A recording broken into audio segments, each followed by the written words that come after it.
ಅಫಜಲಪುರ ತಾಲೂಕಿನ ಕರಜಗಿ ಗ್ರಾಮದಲ್ಲಿ ಸಾಮಾಜಿಕ ಸಮಾನತೆ ಅಸ್ಪೃಶ್ಯತಾ ನಿವಾರಣೆಗಾಗಿ ಹೋರಾಡಿದ ಮಹಾನ್ ನಾಯಕ, ಭಾರತದ ಸಂವಿಧಾನವನ್ನು ರಚಿಸಿದ ಸಂವಿಧಾನ ಶಿಲ್ಪಿ ಡಾಕ್ಟರ್ ಬಿಆರ್ ಅಂಬೇಡ್ಕರ್ ಅವರ 134ನೇ ಜಯಂತ್ಯೋತ್ಸವ ಅದ್ದೂರಿಯಾಗಿ ಆಚರಿಸಿದರು. ಸಮಾನತೆ ಮತ್ತು ಸಾಮಾಜಿಕ ನ್ಯಾಯಕ್ಕಾಗಿ ತಮ್ಮ ಜೀವನವನ್ನೇ ಮುಡುಪಾಗಿಟ್ಟ ವ್ಯಕ್ತಿಯ ಸ್ಫೂರ್ತಿದಾಯಕ ಪ್ರಯಾಣವನ್ನು ಆಧರಿಸಿದೆ.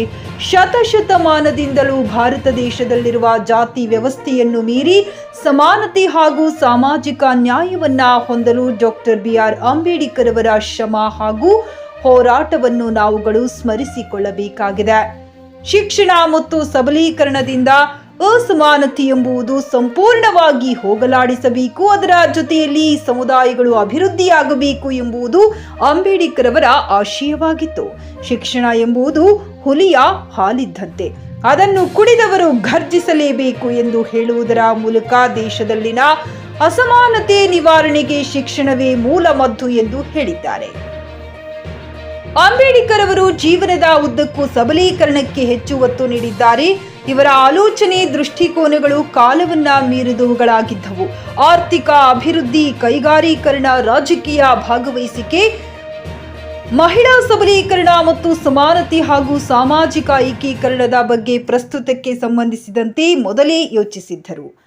ಈ ಸಂದರ್ಭದಲ್ಲಿ ಪುನ್ನಪ್ಪ ಡಾಳಿ, ಮಾಜಿ ಅಧ್ಯಕ್ಷ, ಗ್ರಾಮ ಪಂಚಾಯಿತಿ ಕರಜಗಿ, ಸಂಗಮೇಶ್ ವಟಾರ, ಸದಾಶಿವ ಬ್ಯಾಡಗಾಳ, ಮಲ್ಲಪ್ಪ ಡಾಳಿ, ಪ್ರಕಾಶ್ ಅಲೆಂಗಾವ, ಶರಣಬಸು ಅಲೆಂಗಾವ, ಭೀಮೇಶ ಢಾಳಿ, ಗ್ರಾಮ ಪಂಚಾಯಿತಿ ಅಧ್ಯಕ್ಷರು, ಉಪಾಧ್ಯಕ್ಷರು, ಅಭಿವೃದ್ಧಿ ಅಧಿಕಾರಿಗಳು, ಸರ್ವ ಸದಸ್ಯರು ಸೇರಿದಂತೆ ಹಲವು ಗಣ್ಯರು ಉಪಸ್ಥಿತರಿದ್ದರು.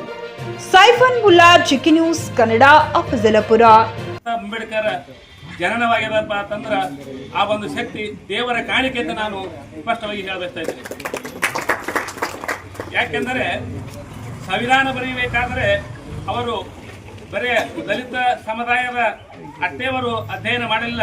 ಇಡೀ ಭಾರತದಲ್ಲಿರ್ತಕ್ಕಂಥ ಎಲ್ಲ ಜಾತಿ ಜನಾಂಗದವರನ್ನು ಸರ್ವೆ ಮಾಡಿದ್ರು, ಸವರ್ಣೀಯರನ್ನು ಧರ್ಮದ ಆಚರಣೆ ಸರ್ವೆ ಮಾಡಿದ್ರು. ಅವರೆಲ್ಲ ವಿಚಾರಧಾರೆಯನ್ನು ತಿಳಿದು ಎಲ್ಲರ ಒಂದು ಮನವೊಲಿಸಿ ಒಳ್ಳೆಯ ಒಂದು ಸಂವಿಧಾನದ ಕೃತಿಯನ್ನ ಈ ಒಂದು ನಮ್ಮ ಭಾರತ ದೇಶಕ್ಕೆ ಕೊಟ್ಟಾರಪ್ಪ ಅಂದ್ರೆ ಅದು ಸಾಮಾನ್ಯವಾದ ಮಾತಲ್ಲ ಅಂತೇಳಿ ನಾನು ಹೇಳಬರ್ತಾ ಇದ್ದೀನಿ.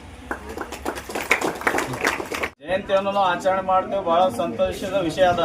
ಆದರೂ ಕೂಡ ಈ ಜಯಂತಿಯ ಜೊತೆಗೆ ನಮ್ಮ ದೇಶದ ಸಂವಿಧಾನವನ್ನು ನಾವು ಎಲ್ಲರೂ ಉಳಿಸಿಕೊಂಡು ಅದಕ್ಕೆ ಅವರು ಹಾಕಿರ್ತಕ್ಕಂಥ ಸಂವಿಧಾನದ ನೀತಿ ಬುನಾದಿಯನ್ನು ನಾವು ನಮ್ಮ ಜೀವನದಲ್ಲಿ ಏನಪ್ಪಾ ಅಂತಂದ್ರೆ ಅಳವಡಿಸ್ಕೊಂಡು ಹೋಗೋದು ಬಹಳ ಮುಖ್ಯ ಅದ.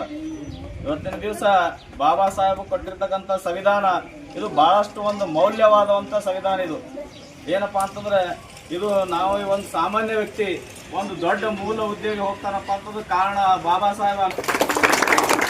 ನಾವೆಲ್ಲ ಜಾತಿಯವರಲ್ಲಿ, ಕೀಳು ಜಾತಿಯವರಲ್ಲಿ, ಇವತ್ತು ಹೆಣ್ಣು ಮಗಳಾಗಲಿ ಗಂಡು ಮಗಳಾಗಲಿ ಯಾರೇ ಇರ್ಲಿಕ್ಕ ಎಲ್ಲರಿಗೂ ಒಂದೇ ರೀತಿ ನಡೆದುಕೊಂಡು ಹೋಗುವಂತ ಒಂದು ಸಂವಿಧಾನ ಏನು ಬರದಲ್ಲ. ಇಂಥ ದೇವ ಮಾನವನ ನಾವು ಎಷ್ಟು ಪೂಜೆ ಮಾಡಿದ್ರು ಕಮ್ಮಿನೇ ಅಂತ ಹೇಳ್ತೇವೆ. ಯಾಕಂದ್ರೆ ಈಗಾಗಲೇ ನಮ್ಮ ಉಪಾಧ್ಯಕ್ಷರು ಮಾತಾಡಿದ್ರು, ನಮ್ಮ ಗ್ರಾಮ ಪಂಚಾಯತ್ ಮಾಜಿ ಅಧ್ಯಕ್ಷರು ಮಾತಾಡಿದ್ರು, ಎಲ್ಲರೂ ಮಾತಾಡಿದ. ಆದ್ರೆ ನಿಮ್ಮ ಮಕ್ಕಳ ಉಜ್ವಲ ಭವಿಷ್ಯಕ್ಕಾಗಿ ಶ್ರೀ ಶಾಬ್ರ ರೇಣುಕಾ ವೀರ ಗಂಗಾಧರ ಶಿವಾಚಾರ್ಯರ ಮಾರ್ಗದರ್ಶನದಲ್ಲಿ ನಡೆಯುತ್ತಿರುವ ಶ್ರೀ ಶಿವಯೋಗಿ ವಿದ್ಯಾಲಯ ಶಾಲೆಯಲ್ಲಿ ದಾಖಲಾತಿ ಪಡೆಯಿರಿ. ಇಲ್ಲಿ 1ನೇ ತರಗತಿಯಿಂದ 10ನೇ ತರಗತಿಯವರೆಗೆ ಪ್ರವೇಶ ಪ್ರಾರಂಭವಾಗಿದ್ದು ಉನ್ನತ ಗುಣಮಟ್ಟದ ಶಿಕ್ಷಣದ ಜೊತೆಗೆ ಆಟ, ಯೋಗಾಸನ, ಡ್ಯಾನ್ಸ್, ಕರಾಟೆ ತರಬೇತಿಯೂ ನೀಡಲಾಗುತ್ತದೆ. 5ನೇ ತರಗತಿಯಿಂದ 10ನೇ ತರಗತಿಯವರೆಗೆ ವಸತಿ ಸೌಲಭ್ಯವೂ ಕೂಡ ಲಭ್ಯವಿದೆ. ನುರಿತ ಶಿಕ್ಷಕರಿಂದ ಬೋಧನೆ ನೀಡಲಾಗುತ್ತದೆ. ಎಸ್ಎಸ್ಎಲ್ಸಿಯಲ್ಲಿ ಈ ಶಾಲೆಯ ಫಲಿತಾಂಶವು 100%ವಾಗಿದೆ. ಹಾಗಿದ್ರೆ ತಡೆಯಾಕೆ? ಇಂದೇ ಭೇಟಿ ನೀಡಿ ಶ್ರೀ ಶಿವಯೋಗಿ ವಿದ್ಯಾಲಯ, ಹುಮ್ನಾಬಾದ್. ಹೆಚ್ಚಿನ ಮಾಹಿತಿಗಾಗಿ ಸಂಪರ್ಕಿಸಿ 8747071091 ಅಥವಾ 9164643288.